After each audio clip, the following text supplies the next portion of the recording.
Esta é a trágica história da regata Sydney a Hobart de 1998, com 6 mortes, 5 barcos afundados e 55 marinheiros resgatados. A regata Sydney a Hobart é um evento anual organizado pelo Cruising Yacht Club of Australia. Ela começa em Sydney, Nova Gales do Sul, no dia seguinte ao Natal. Depois, segue ao sul pelo Mar da Tasmânia, passa pelo Estreito de Bass, entra na Storm Bay e sobe o rio Derwent. Ela termina em Hobart, Tasmânia. A regata cobre uma distância de aproximadamente 630 milhas náuticas. É amplamente considerada uma das regatas mais desafiadoras do mundo.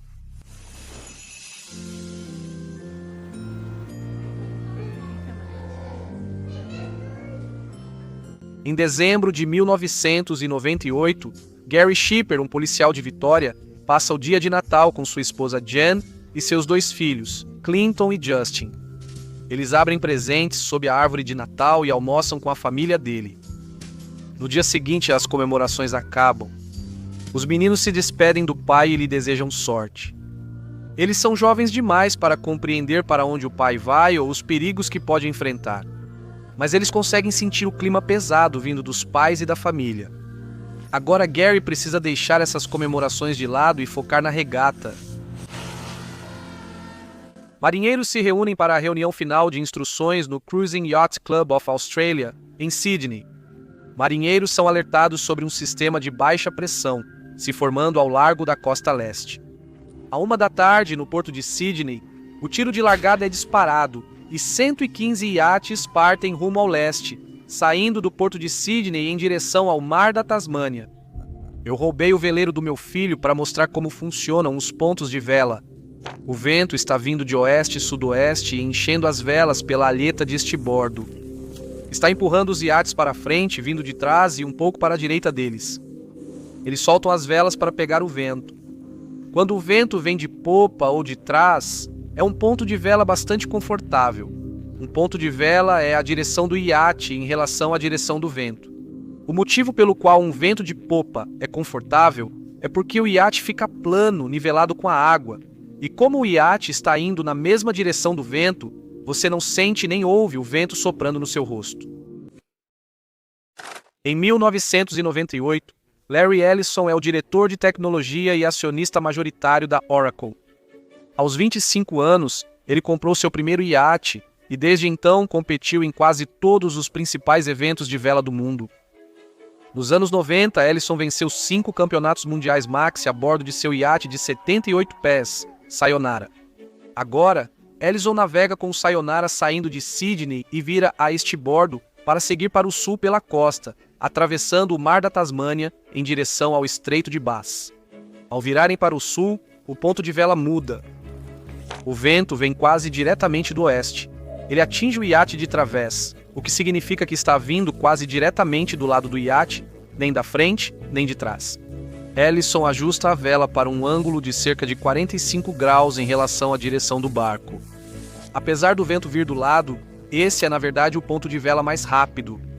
À medida que o vento passa sobre a vela, ele cria uma baixa pressão na frente da vela e puxa a vela para a forma de uma asa de avião. A baixa pressão diante da vela gera um vácuo, puxando-a para frente no mesmo ângulo de 45 graus em relação ao barco. O barco começa a adernar, indicando que já não está mais plano na água. Ele fica em um leve ângulo em relação à água porque o vento está tentando puxar a vela para o lado. Agora a quilha submersa fornece um contrapeso e também direciona a água como um leme. A baixa pressão na frente da vela puxa a vela para frente e essa força é contrabalançada pela quilha, resultando em impulso para frente. À medida que o vento se intensifica e o céu escurece lentamente, Sayonara está passando de 21 nós, o que equivale a quase 25 milhas por hora.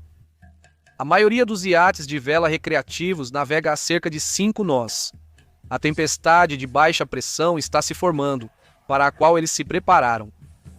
À 1 da manhã, entrando na manhã do dia 27, o navegador de Ellison traça a posição deles e informa a Ellison que, com 12 horas de regata, eles estão mais de 2 vezes mais rápidos que o detentor do recorde da prova.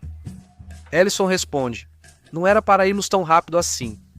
Ele questiona se iates menores suportarão ventos mais fortes. As regras da regata o impedem de contar ao resto da frota quão fortes estão os ventos tão ao sul. Compartilhar informações meteorológicas poderia dar vantagem ao resto da frota, ou, alternativamente, um iate poderia fornecer informações falsas para se beneficiar. Por isso, os iates não podem compartilhar informações sobre o clima ou as condições do mar. Normalmente, sistemas de baixa pressão ou frentes frias passam pelo sul da Austrália e se dissipam ou seguem rapidamente em frente. Marinheiros frequentemente enfrentam esses sistemas meteorológicos que, apesar do desconforto, trazem o vento essencial para uma regata emocionante. A organização da corrida alertou para mau tempo, e as tripulações que cruzam o Estreito de Bass estão prontas para uma viagem difícil. Outro iate entrando no Estreito de Bass é o Sword of Orion. No comando está o velejador olímpico britânico Glyn Charles. Charles já competiu nas Olimpíadas de Atlanta em 1996 e está se preparando para entrar nas Olimpíadas de Sydney de 2000 com um iate de 6,9 metros para 2 tripulantes. Ele sente o sistema de baixa pressão se fortalecendo. Apesar de saberem da formação de uma baixa pressão, os iates na corrida não recebem dados específicos ou mensuráveis sobre o estado do mar do Departamento de Meteorologia. Ellison e Charles sabem que virá tempo ruim, mas o Departamento de Meteorologia não informa a velocidade do vento nem a altura das ondas. Enquanto navegam ao sul pelo Mar da Tasmânia, a terra serve de barreira, reduzindo a velocidade do vento antes de alcançá-los. O que Ellison e Charles não sabem é que estão navegando em direção a uma baixa da costa leste. Ao contrário dos frequentes sistemas de clima frio enfrentados pela maioria dos velejadores na regata Sydney-Hobart todos os anos, essa baixa da costa leste se forma de uma maneira completamente diferente. Uma grande bolha de ar polar frio avança devagar para o norte. Quando ela chega ao sul da Austrália, a massa de terra mais quente reage, forçando o ar frio para as camadas superiores da atmosfera. Uma grande massa de ar frio se desprende e se desloca lentamente sobre a Austrália, criando uma célula de baixa pressão extrema que não se dissipa nem passa rapidamente. Além disso, um sistema de alta pressão de ar quente moveu-se do Equador para o sul, à frente do sistema de baixa pressão. O clima no Estreito de Bass é uma combinação de uma baixa extrema que se move lentamente contra uma alta extrema, e isso não passa rapidamente, o que dá mais tempo para o mar se agitar. Quando investigo desastres marítimos e reconstruo os momentos finais de uma embarcação, as imagens certas são fundamentais. Por isso, o Storyblocks virou parte essencial do meu trabalho. É a ferramenta criativa tudo em um na qual eu confio, reunindo mais de 7 milhões de ativos de mídia de alta qualidade em um só lugar. Se eu preciso recriar exatamente a tensão de uma tempestade furiosa, posso imediatamente pegar imagens de ondas fortes e combiná-las com o som do vento uivante para construir a narrativa. E se algo estiver faltando, eu uso as ferramentas de IA integradas deles. Com edição de vídeo por IA da Runway, personalizo clipes rapidamente, mantendo o controle criativo total. E com a narração por IA alimentada pela 11 Labs, posso criar uma narração que se encaixa na história. Como foi projetado para a velocidade e simplicidade, acesso toda a biblioteca diretamente dentro do After Effects e do Premiere Pro, usando o plugin do Storyblocks. Isso me economiza horas semanais, permitindo focar na pesquisa em vez de buscar em várias plataformas. O Storyblocks me dá acesso a uma enorme biblioteca de recursos, e com uma assinatura posso baixar conteúdo ilimitado. É uma opção extremamente econômica.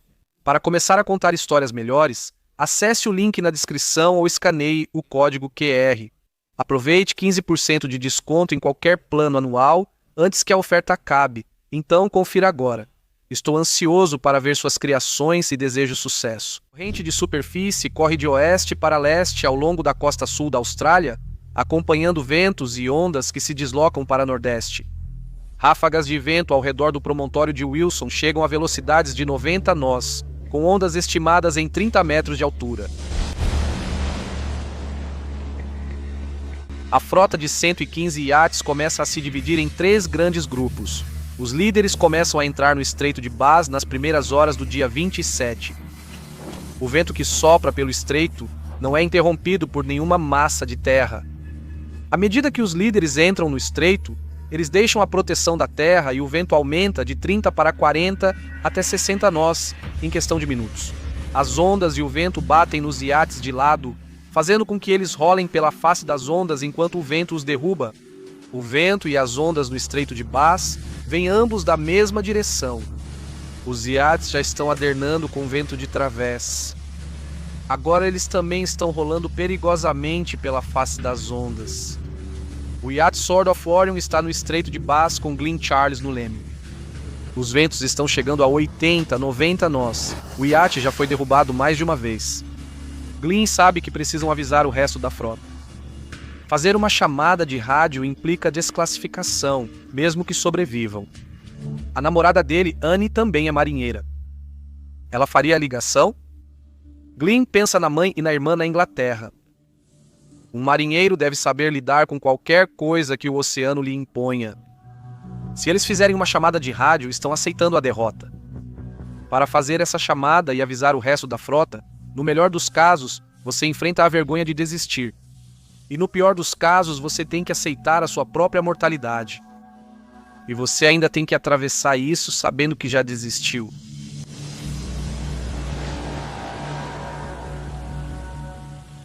O policial Gary Shipper é tripulante do iate Challenge Again, de 12,5 metros, navegando pelo Estreito de Bass. O Challenge Again enfrenta ventos fortes e ondas enormes que varrem o convés. À 1 da manhã, Shipper está trabalhando no convés. Ele não usa equipamento de segurança. Ele não tem colete salva-vidas. Não está preso ao convés com um arnês e cabo de segurança. E não possui um EPIRB ou uma rádio-baliza de indicação de posição de emergência. No meio da noite, o mar agitado e o vento implacável empurram o barco Challenge Again, além dos 90 graus. O convés em que Shipper estava sentado não está mais embaixo dele. Ele cai do lado alto do iate para o mar escuro. Shipper ouve alguém gritar, "Homem ao mar!" A voz desaparece em meio ao rugido das ondas e do vento. Enquanto luta para manter a cabeça acima da água, ele se pergunta como o barco vai encontrá-lo e resgatá-lo. As ondas parecem penhascos. O barco desaparece no vale entre as ondas e reaparece enquanto as ondas passam por cima dele. Sem nenhum dispositivo eletrônico de localização, Shipper fica à deriva no mar durante a tempestade. Ele lembra que possui uma lanterna à prova d'água. É tudo o que ele possui para sinalizar sua posição à tripulação no escuro e no mar agitado. Ele fica na água por quase meia hora. A tripulação a bordo realiza um resgate exemplar. Eles dão meia volta com o barco e vão parar quase em cima dele. Eles manobram o barco para que o mar o empurre de volta para bordo. O vento atinge até 90 nós, com ondas de mais de 30 metros quebrando sobre eles. Don Buckley está abaixo do convés no iate B-52. O barco já foi derrubado além de 90 graus mais de uma vez, com a vela totalmente submersa. O barco sobe rugindo por uma onda enquanto o timoneiro grita, "Cuidado!" O B-52 cai do topo da onda batendo na água de cabeça para baixo. O vento e a chuva estridentes dão lugar ao som do barco batendo na água como um acidente de carro. O barco emerge, mas está cheio de água e os equipamentos estão espalhados pela cabine no convés. Um fogão atinge uma tripulante na cabeça e ela fica presa debaixo d'água. A cabeça de outro homem fica presa no volante. Don solta o próprio arnês de segurança e cai no mar, ficando a 40 metros do barco. Felizmente, ele nada de volta e sobe a bordo. A tripulação do Sword of Orion luta para sobreviver. Eles quebram as regras da competição e avisam sobre o tempo à frota, sabendo que a corrida terminou. Jeff Hill, a bordo do Antípode Sydney, e o resto da frota ainda não entraram no Estreito de Bass, mas já estão enfrentando condições severas. Jeff ouve a chamada de rádio. Às 5 da tarde do dia 27 de dezembro, as autoridades australianas emitem um Mayday geral. Jeff segue navegando ao sul. Ele e sua equipe investiram muito tempo e dinheiro na corrida. Ele sabe que, para alguns deles, é uma oportunidade única na vida. Se desistirem, terão que voltar para casa se perguntando se poderiam ter conseguido. Se seguirem pelo Estreito de Bass, ele teme não voltarem vivos para casa. Ele não conseguiria encarar as esposas e filhos da tripulação se algo lhes acontecesse. Decide sair da corrida e seguir para o porto seguro mais próximo, em Éden. Outros 39 iates seguem o mesmo caminho. Eles sabem que o custo de perder suas vidas supera em muito o orgulho tolo de se colocarem em ainda mais perigo do que já estão. Mas Glyn Charles, Larry Ellison e Gary Shipper ainda estão lutando por suas vidas no Estreito de Bass. O iate Winston Churchill é jogado de lado ao descer uma onda. Os 9 tripulantes correm para preparar o bote salva-vidas enquanto o iate começa a encher de água. Abandonar um iate em um tempo tão ruim significa sair de um convés sólido e entrar em um bote inflável com nada entre você e a água, além de uma fina camada de plástico. Ao entrarem no bote salva-vidas, se perguntam se verão suas famílias outra vez. A aventura de 630 milhas náuticas virou uma luta pela sobrevivência e só está piorando. Voluntários da patrulha costeira em Éden trabalham o tempo todo coordenando resgates pelo rádio. 35 aeronaves militares e civis e 27 embarcações da Marinha Real Australiana se juntam ao resgate. O ex-olímpico britânico Glyn Charles é lançado ao mar do Sword of Orion e se afoga. O corpo dele nunca é encontrado. A mãe e a irmã dele não conseguem enterrá-lo. No iate Winston Churchill, a equipe embarca em botes salva-vidas. Mas um desses botes salva-vidas é lançado pelas ondas e acaba sendo destruído. Todos os 3 tripulantes se afogam. O iate Business Post Niad perde o mastro e é jogado pelas ondas. O capitão sofre um ataque cardíaco e outro tripulante fica mortalmente ferido. Depois de cair no mar e ser resgatado, Gary Shipper, a bordo do Challenge Again, cruza a linha de chegada em 24º lugar. Sua esposa e filhos poderão passar mais um Natal com ele. A regata Sydney a Hobart de 98 foi a maior operação de resgate em tempos de paz da Austrália, com quase 1.000 profissionais envolvidos. Navios e helicópteros resgatam 55 marinheiros de seus iates. 115 iates começaram a regata. 5 afundam, 7 são abandonados e 59 desistem em Éden. Apesar de tudo, 44 iates chegaram à linha de chegada. Larry Ellison, no Sayonara, é o primeiro a cruzar a linha por volta das 8 da manhã, no dia 29 de dezembro, mas não há celebrações de vitória. O 44º e último iate a chegar, Misty, cruza a linha 2 dias depois em Hobart, no dia 31 de dezembro. A tragédia de Sydney a Hobart, 98, mudou para sempre o cenário das regatas de iate. Desde então, o equipamento melhorou. Coletes salva-vidas e cintos de segurança melhores, EPIRBs pessoais, mais educação e treinamento, melhores dados meteorológicos. Melhorou a coordenação entre serviços meteorológicos e organizadores das regatas, que agora fornecem dados detalhados sobre alturas específicas das ondas e velocidades do vento. As regras também mudaram. Agora, os iates devem comunicar ventos mais fortes acima de 40 nós para a frota. Gary Shipper continuou velejando e defendendo a segurança no mar até falecer em 2010. Em 30 de dezembro, só 4 dias após o início da regata, um memorial público foi realizado no Constitution Dock para homenagear os 6 marinheiros falecidos. Hugo Van Kretschmar, comodoro do Cruising Yacht Club of Australia, que organizou a regata, leu uma declaração. Mike Bannister, John Dean, Jim Law, Glenn Charles, Bruce Guy, Phil Skeggs. Que a viagem eterna na qual vocês acabam de embarcar seja abençoada com mares calmos e brisas suaves. Que nunca precisem risar ou trocar uma vela de proa à noite. Que seu beliche esteja sempre quente e seco.